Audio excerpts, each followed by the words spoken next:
अस्सलामु अलैकुम।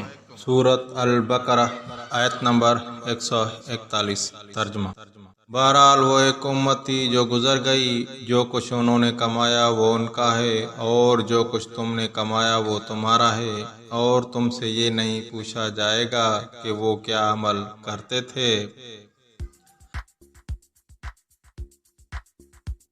आयत नंबर 142 तर्जुमा।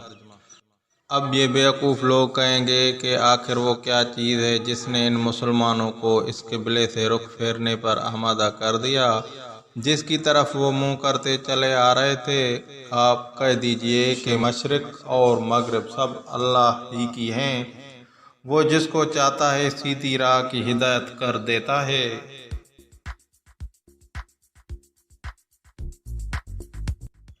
आयत नंबर 143 तर्जुमा।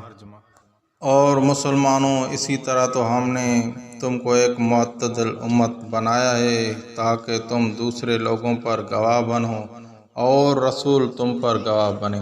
और जिस क़िबले पर तुम पहले कारबंद थे उसे हमने किसी और वजह से नहीं बल्कि सिर्फ ये देखने के लिए मुकर्रर किया था कि कौन रसूल का हुक्म मानता है और कौन उल्टे पांव फिर जाता है।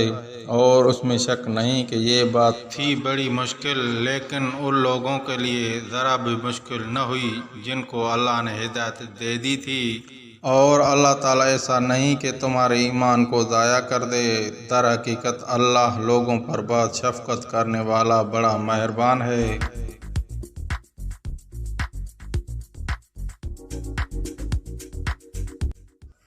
आयत नंबर 144 तर्जुमा।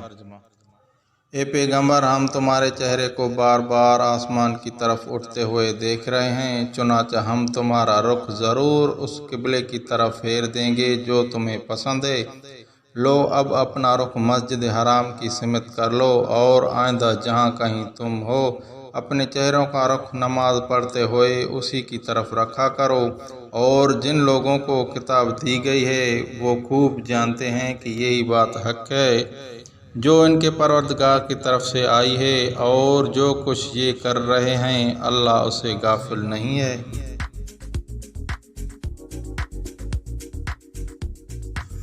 आयत नंबर 145 तर्जुमा।